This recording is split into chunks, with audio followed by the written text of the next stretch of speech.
So what did the world's first motorcycle actually look like? And is it really true that it produced just 0.5 horsepower? If that's true, how fast could it actually go? Today, when we start a motorcycle, we put in a key, press the self-start, and the engine comes to life. But imagine a time when none of that existed. A world without engines. No petrol, no gearbox, no disc brakes, no ABS, no suspension. And most importantly, there wasn't even such a thing as a motorcycle. Today, a motorcycle is more than just a means of transportation. For some people, it represents freedom. For others, it's a passion. For someone else, it becomes a part of their personality. And for some, it becomes a part of their entire life. But where did all of this begin? What was the very first motorcycle? Who built it? And before petrol engines were put onto motorcycles, what were people actually trying? Why did they have to move from bicycles to motorcycles? Did the motorcycle really come from Germany? Or was it France? Or perhaps America? Today, we're going back more than 150 years into the past, back to the very beginning. This is the true history of the motorcycle. The story of the motorcycle doesn't actually begin with a motorcycle. It begins on the day humans wanted to travel faster than their own bodies could take them. For thousands of years, one of the main ways people traveled was the horse. A horse could make a journey much faster, but a horse wasn't a machine. It needed food, it needed rest, and it needed to be taken care of. So eventually, a different idea began to appear in the human mind. What if I could travel using a machine without needing an animal? And that idea would begin a completely new chapter in the way humans moved. If we want to find the roots of the motorcycle, there's one place we have to look first: the bicycle. During the 19th century, bicycles were changing rapidly. In the 1860s, a type of bicycle known as the velocipede became increasingly popular. Unlike modern bicycles, these machines didn't use the chain-driven system we know today. Instead, the pedals were attached directly to the front wheel. You pushed the pedals and the wheel itself turned. According to the Smithsonian, adding pedals to the front wheel of a velocipede at Pierre Michaux' workshop in Paris in 1863 was an important step in the development of the bicycle. However, exactly who deserves the full credit for that invention, Pierre Michaux or his employee Pierre Lallemand, is still debated.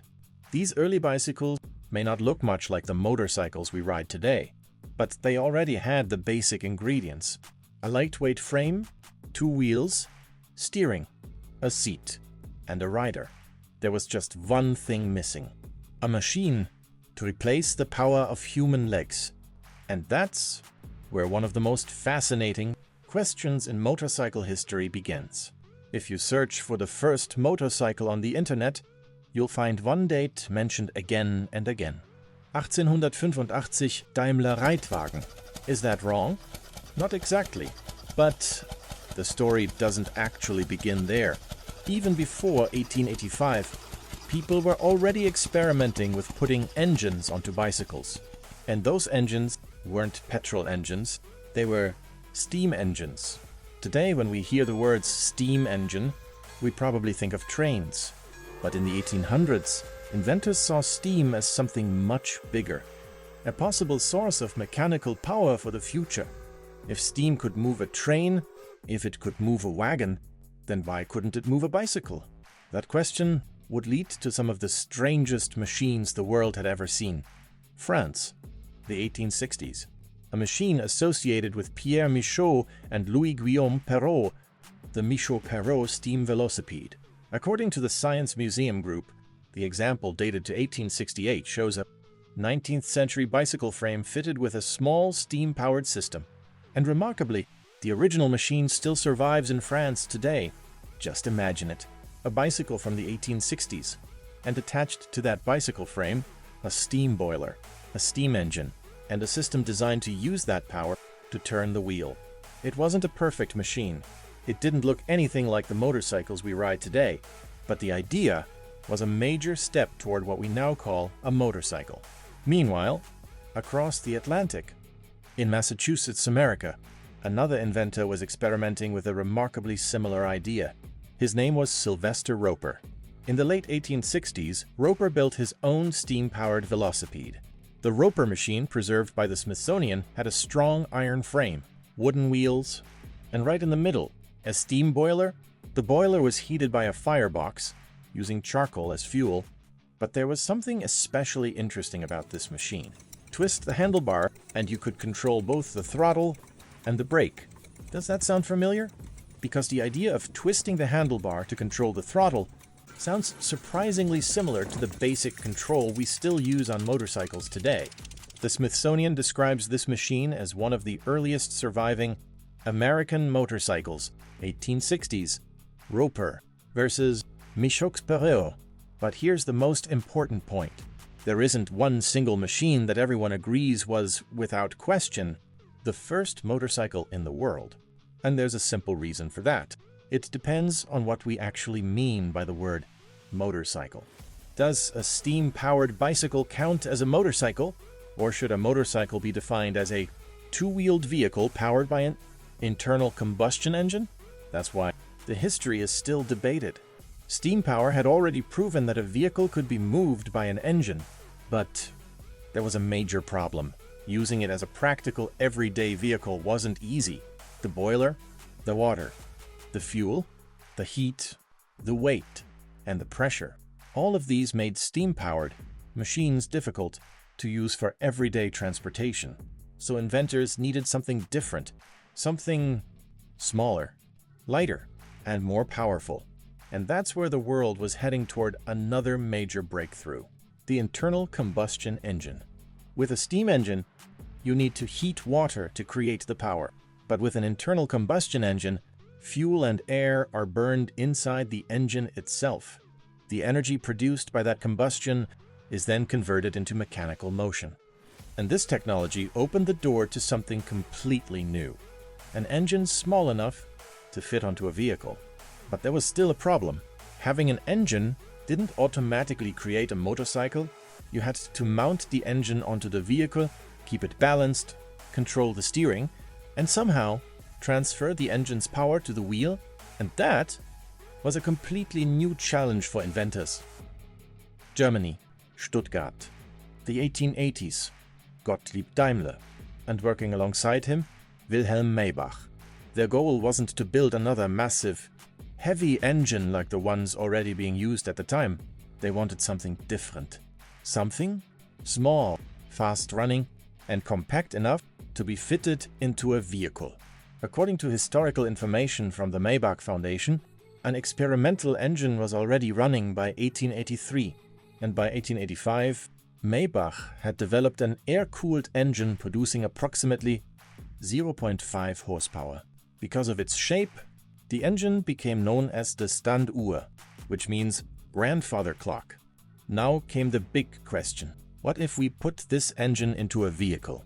Instead of designing a completely new vehicle from scratch, Daimler and Maybach used a reinforced bicycle-like frame. The frame was made from wood, the wheels were wooden, and iron reinforcements were used to strengthen the structure. And right in the middle was the small engine. But there was a problem: balance. So they added knobbast on the sides of the machine. And because of that, this machine wasn't a true two-wheeled motorcycle in the way we understand one today. And that's one of the reasons why the question still exists: was this really the first motorcycle? But there's no question about its importance in motorcycle history. Gottlieb Daimler applied for a patent for the vehicle, August 29th, 1885. Patent number DAP Tiga Enam Mpat Dua Tiga. According to historical information from Mercedes-Benz, the Reitwagen used a high-speed four-stroke engine in 1818, and Mercedes-Benz describes it as the world's first motorcycle. The engine produced approximately 0.5 horsepower, and its top speed was around 12 kilometers per hour. Today, 12 kilometers per hour sounds almost ridiculously slow. You could probably keep up with it on a bicycle. But in 1885, this was a massive technological breakthrough. Think about riding a motorcycle today. You have suspension, rubber tires, hydraulic brakes, a comfortable seat, a proper steering system. Now look at the Reitwagen, a wooden frame, wooden wheels, 2 small balancing wheels, and a tiny engine. And the roads back then were nothing like the smooth roads we have today. So riding this machine would have been nothing like riding a modern motorcycle. It was an experiment. An experiment that proved 2 incredibly important things. An engine could be mounted onto a vehicle, and an engine could actually move that vehicle. And that was the beginning of a revolution. The Reitwagen's top speed of just 12 kilometers per hour wasn't a major achievement because of how fast it could go. It was a major achievement because it proved that the idea actually worked. The question people were trying to answer was simple. Can a vehicle move under its own power without relying on the strength of a human body? The Reitwagen's answer was yes, and that simple yes would go on to completely transform the way people traveled over the next 100 years and beyond. Today, we've only explored the very beginning of nearly 150 years of motorcycle history. But now we understand something important. The motorcycle wasn't an invention created by one person on one particular day. There was the bicycle. There were inventors trying to add engines to it. There was steam technology. There was Sylvester Roper. There were Michaux and Perreaux. And then there was Daimler and Maybach. In 1985, the Reitwagen showed the world that a powered 2-wheeled machine was possible. But this wasn't the end of motorcycle history. It was only the beginning, because after the Reitwagen, the motorcycle slowly began transforming from an experimental machine into an industry. During the 1890s, how did the world's first series production motorcycles appear? How did the word motorcycle become popular? How did Indian become one of America's early motorcycle giants? And how did Harley-Davidson grow from a small workshop into one of the most famous motorcycle brands in the world? And then, why did motorcycles go to war? How did racing completely change motorcycle development? And perhaps most importantly, how did Japan eventually take over the motorcycle world? That is where the story gets even bigger. And that is where Part 2 begins.